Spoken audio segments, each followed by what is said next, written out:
အားလုံးမင်္ဂလာပါကျွန်တော် Razo ပါမနေ့တနေ့ကပဲရုပ်ရှင်ရွှေကဘာလုံးစုစကားတင်စင်းတွေထွက်လာပါတယ်လာမယ့်2026ခုနှစ်ဇန်နဝါရီလ17ရက်နေ့မှာကျင်းပမယ့်စုပေပွဲအတွက်စကားတင်စင်းတွေဖြစ်ပါတယ်ရုပ်ရှင်ရွှေကဘာလုံးစုကဒီရုပ်ရှင်လောကမှာပေါ့နော်အော်စကာပြီးရင်ဒုတိယနေရာကလိုက်တဲ့စုလို့ဆိုလို့ရတယ်အော်စကာနဲ့မတူတာကြတော့ရွှေကဘာလုံးစုကသူကရုပ်ရှင်အပြင်ရုပ်သံဇာတ်လမ်းတွေလည်းပေးတယ်ပြီးတော့အော်စကာကရုပ်ရှင်အဖွဲ့အစည်းကပေးတာဖြစ်ပြီးတော့ဒီရွှေကဘာလုံးစုကကြတော့သတင်းမီဒီယာအဖွဲ့အစည်းကပေးတာဖြစ်ပါတယ်ပြီးတော့ရွှေကဘာလုံးစုမှာရုပ်ရှင်တွေကိုပေါ့နော်သူကအမျိုးအစားတွေထပ်ခွဲပြီးတော့ပေးသေးတယ်ဒီနှစ်ပေါ့နော်စုစုပေါင်း total 28ခုပေးရချီးမြှင့်မယ်လို့သိရပါတယ်ဆိုတော့ဒီဗီဒီယိုမှာတော့ကျွန်တော်ကရုပ်ရှင်နဲ့ပတ်သက်တဲ့စုတွေထဲကမှစကားတွေအများဆုံးဝင်ထားတဲ့ရုပ်ရှင်တွေကိုပြောပြပေးသွားပါမယ်ဘယ်ရုပ်ရှင်တွေကအလားအလာကောင်းနေလဲဘယ်လိုအခြေအနေတွေရှိလဲပါအကြောင်းလဲစသဖြင့်ပေါ့နော်ကျွန်တော်တို့လာမယ့်စုပေပွဲတွေအတွက်ရင်ခုန်စိတ်လှုပ်ရှားစွာစောင့်ကြည့်နိုင်အောင်လုပ်ဖြစ်ပါတယ်။စုတစ်ခုချင်းစီလိုက်အသေးစိတ်စီးရင်ကိုတော့ကျွန်တော် comment မှာ list ချပေးထားမယ်။စိတ်ဝင်စားရင်အမှတက်ဖတ်ကြည့်လို့ရပါတော့။ဒီဗီဒီယိုမှာတော့ကျွန်တော်က3စုနဲ့အထက်အများဆုံးစကားတင်ဝင်ထားတဲ့ရုပ်ရှင်တွေကိုပြောပြပေးသွားပါမယ်။အဲ့တော့ကျွန်တော်တို့ဘယ်ရုပ်ရှင်တွေကဘယ်စုတွေမှာစကားတင်အများဆုံးဝင်ထားလဲဆိုတာကိုကြည့်ကြည့်အောင်။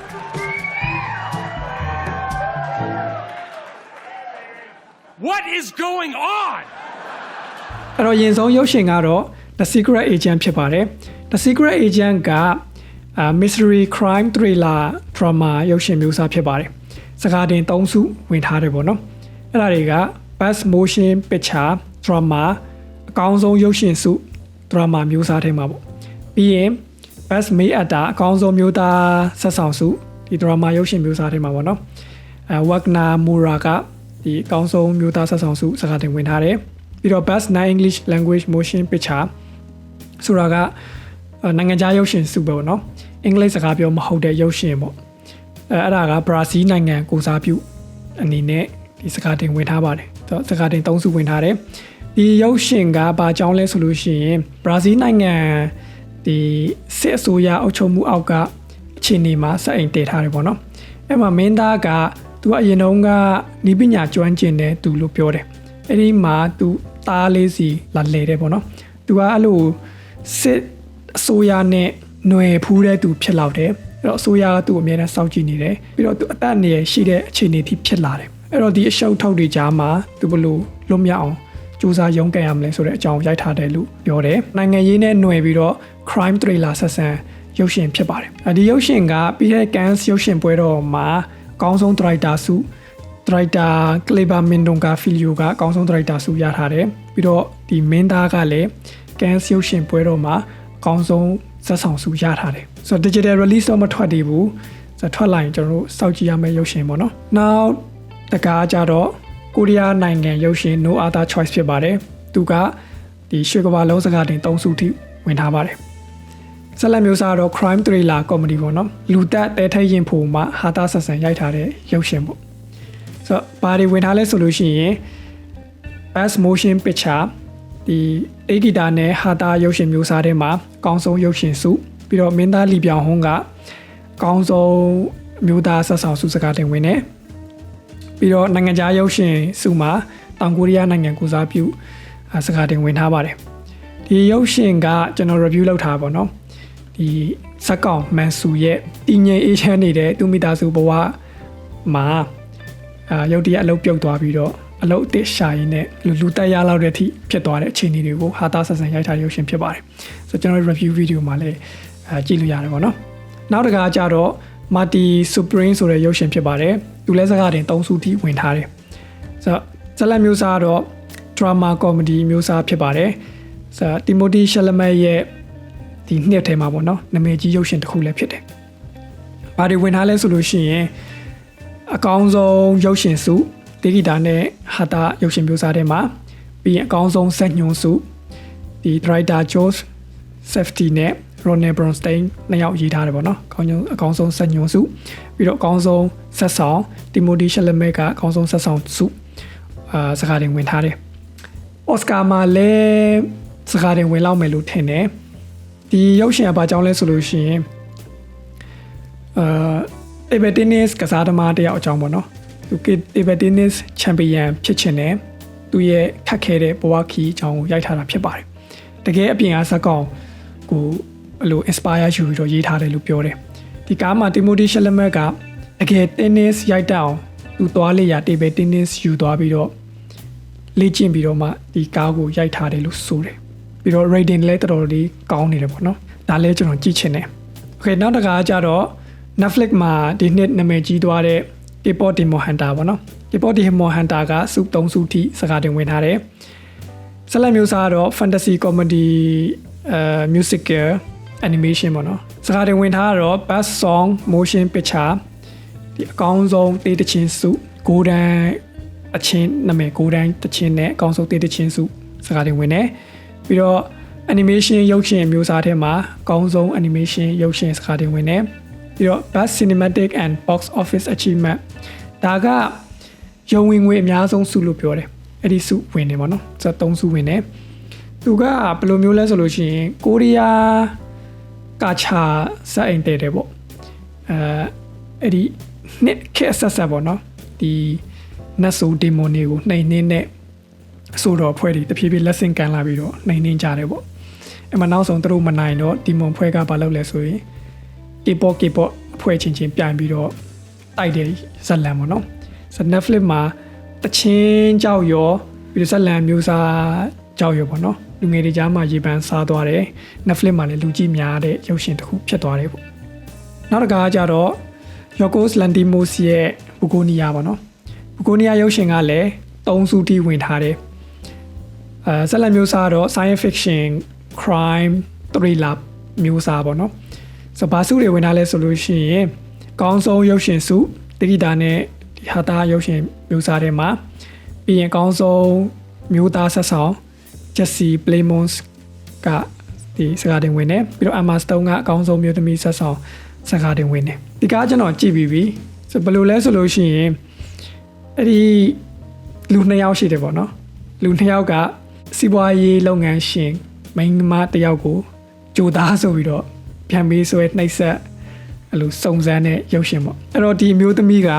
တကယ်ကြိုသားလားကြိုသားမဟုတ်ဘူးလားသူတို့2ယောက်ကစိတ်ကူးရင်ယူပြီးတော့ရှောက်လုံနေတာလားအဲ့ဒီမှာလှုပ်ရင်နဲ့လုံချူချူတွေဖြစ်ကုန်တယ်ပေါ့နော်ဒီရုပ်ရှင်မှာကျွန်တော် Emma Stone ထပ်ပေါ့နော်အဲ့ဒီ Jesse Plemons ကိုကျွန်တော်ပူသဘောကျတယ်စုရမယ်ဆိုရင်သူ့ကိုပို့ရစေချင်တယ်ပေါ့နော်ပြီးနောက်တစ်ခါကျတော့ It was just an accident ဆိုတဲ့ရုပ်ရှင်ပါဒီရုပ်ရှင်ကပြီးခဲ့တဲ့ Cannes ရုပ်ရှင်ပွဲတော်မှာအမြင့်ဆုံးစုပမ်တီရောရခဲ့တဲ့ရုပ်ရှင်လည်းဖြစ်ပါတယ်ဆိုတော့စကားတင်၄စုထိဝင်ထားတယ်ဘာတွေလဲဆိုလို့ရှိရင်အကောင်းဆုံးရုပ်ရှင်စုပေါ့နော်ဒရာမာရုပ်ရှင်မျိုးစားတွေမှာအကောင်းဆုံးရုပ်ရှင်စုပြီးတော့အကောင်းဆုံးဒရိုက်တာစုဂျဖာပနာဟီကစကားတင်ဝင်တယ်ပြီးတော့အကောင်းဆုံးဇာတ်ညွှန်းစုဒီဒရိုက်တာပဲရေးထားတယ်ပေါ့နော်ဆိုတော့ဂျဖာပနာဟီကပဲအကောင်းဆုံးဇာတ်ညွှန်းစုစကားတင်ဝင်တယ်ပြီးတော့အကောင်းဆုံး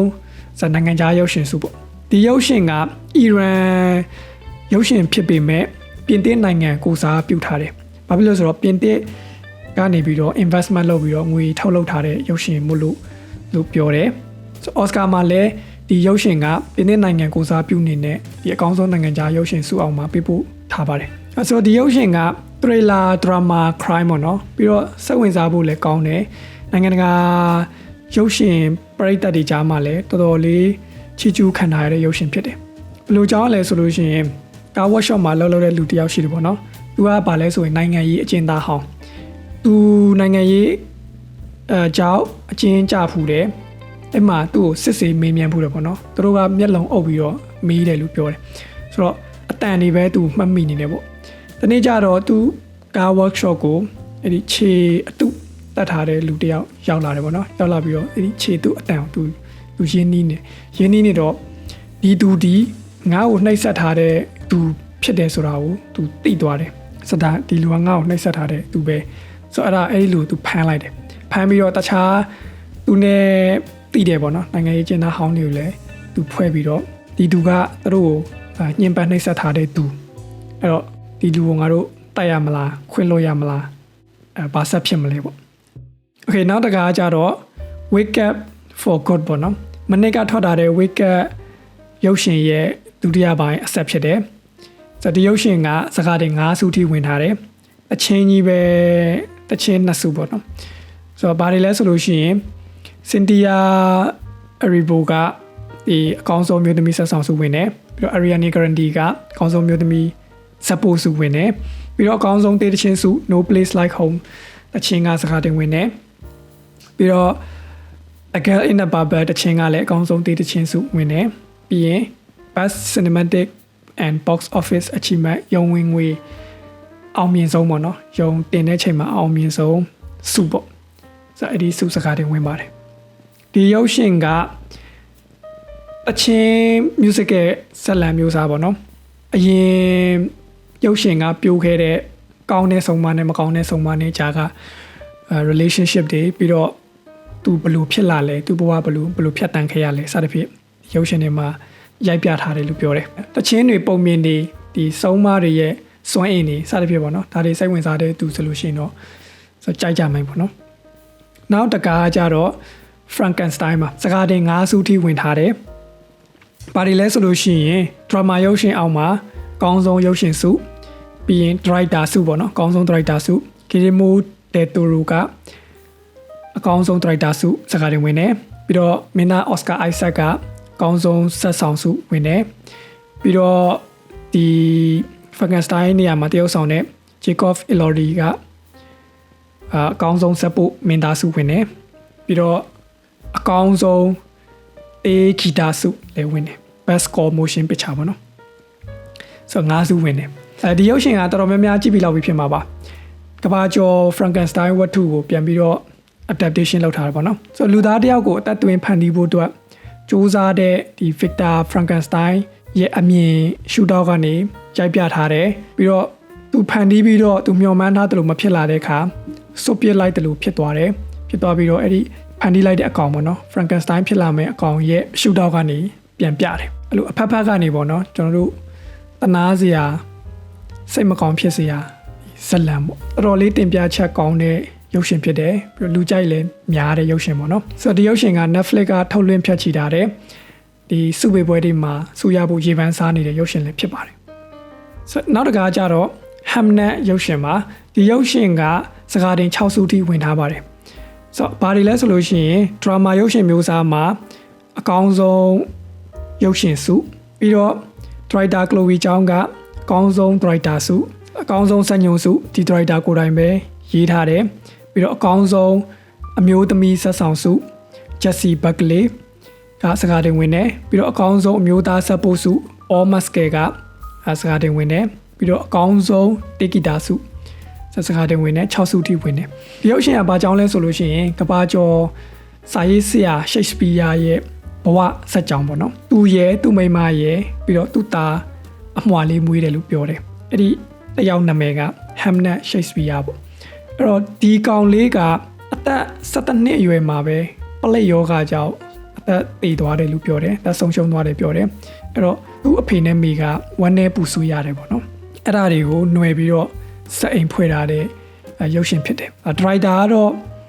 Oscar ဆုရဒရိုက်တာပေါ့နော်Chloe Zhao က Nomadland နဲ့အကောင်းဆုံးရုပ်ရှင်အကောင်းဆုံးဒရိုက်တာ Oscar ဆုရထားတဲ့ဒရိုက်တာဖြစ်တယ် Steven Spielberg ကလည်းဒီရုပ်ရှင်မှာ producer အနေနဲ့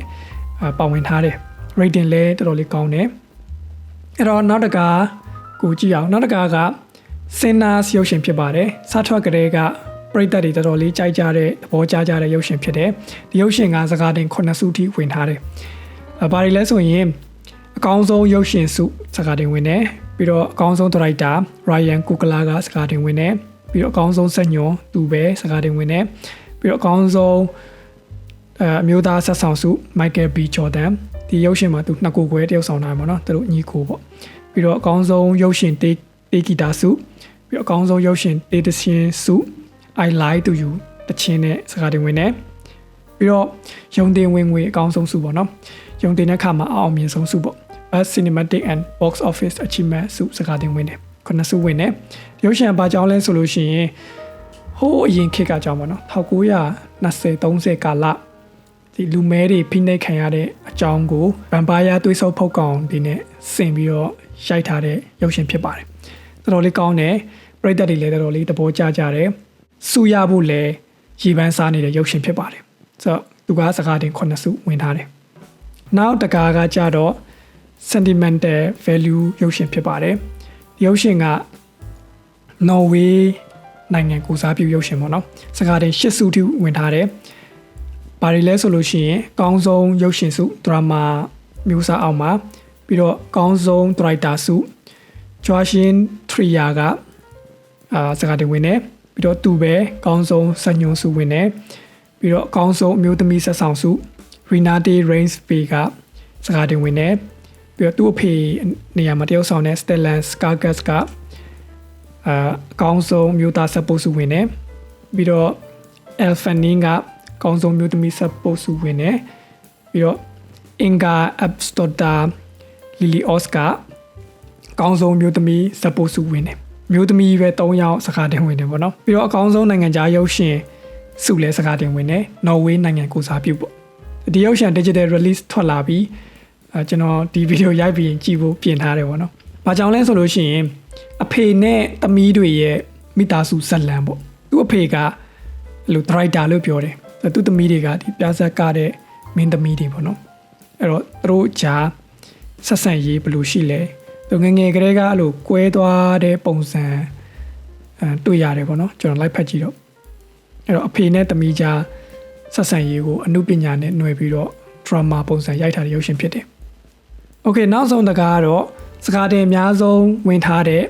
One Better After Another ရုပ်ရှင်ဖြစ်ပါတယ်။စကားတင်6စုထိဝင်ထားပါတယ်။ဘာတွေလဲဆိုလို့ရှိရင်အကောင်းဆုံးရုပ်ရှင်စုတိဂီတာသို့မဟုတ်ဟာတာရုပ်ရှင်မျိုးစားအောင်မှာပြီးတော့အကောင်းဆုံး director စု Paul Thomas Anderson အကောင်းဆုံးဇာတ်ညွှန်းသူပဲ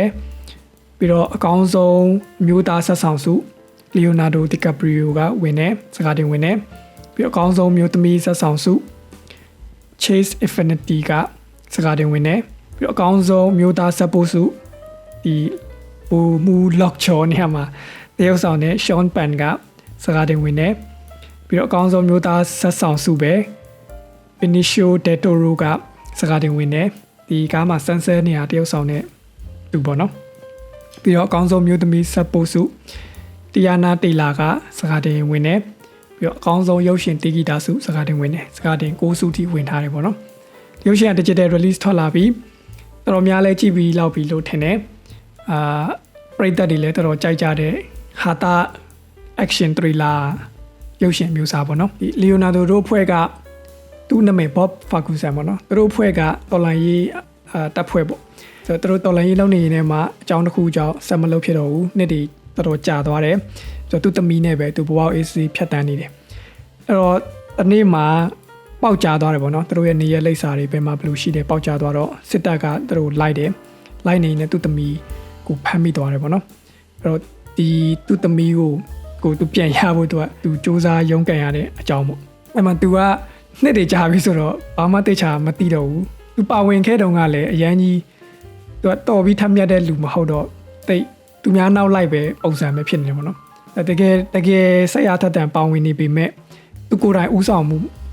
လောက်တဲ့သူတော့မဟုတ်ဘူးအဲ့တော့သူတော်လိုင်းရေးကုတ်တွေမေ့တယ်ရာတွေမေ့ရတယ်ဒါပေမဲ့အလွယ်လွယ်မှားတွေနဲ့သမီးကိုပူပန်တဲ့စိတ်နဲ့ပဲလိုက်လုံနေရပြီးတော့အလွယ်လွယ်မှားဟာတာတွေဖြစ်တယ်ပေါ့ဒီသမီးနဲ့အဖေကြားဆက်ဆံရေးပြီးတော့နိုင်ငံရေးဖိနှိပ်မှုအုပ်ချုပ်သူလူဒန်းစားစသဖြင့်ပေါ့ဒါတွေကိုတယောဟာတာပုံစံရိုက်ထားတဲ့ရုပ်ရှင်ဖြစ်ပါတယ်ပရိသတ်တွေလည်းတော်တော်ကြိုက်ကြတယ်စုပေးပွဲတွေမှာလည်းစုရဖို့ရေပန်းစားနေတဲ့ရုပ်ရှင်ပေါ့နော်ဆိုတော့သူကစကားတင်အများဆုံး6စုထိဝင်ထားတဲ့ရုပ်ရှင်ဖြစ်ပါတယ် Killer of the Flower Moon မှာစကားတင်ဝင်ပြီးတဲ့နောက်ပိုင်းမင်းသားကြီးလီယိုနာဒိုရဲ့တကြောပြန်စကားတင်ဝင်တဲ့ရုပ်ရှင်ဖြစ်ပါတယ်စုရမလားမရမလားတော့ကျွန်တော်တို့ဆက်ပြီးတော့စောင့်ကြည့်ရမယ်ပေါ့နော်ဆိုတော့ဒါတွေကတော့လာမယ့်2026ခုနှစ်ဇန်နဝါရီလမှာကျင်းပသွားမယ့်ရုပ်ရှင်ရွှေကမ္ဘာလုံးစုပေးပွဲမှာစကားတင်3စုနဲ့ထပ်ဝင်ထားတဲ့ရုပ်ရှင်တွေကိုပြပြပေးသွားတာဖြစ်ပါတယ်တခြားရုပ်ရှင်တွေတည်းဆိုလို့ရှိရင်James Cameron ရိုက်ထားတဲ့ Avatar Fire and Ash ရုပ်ရှင်ကစကားတင်2စု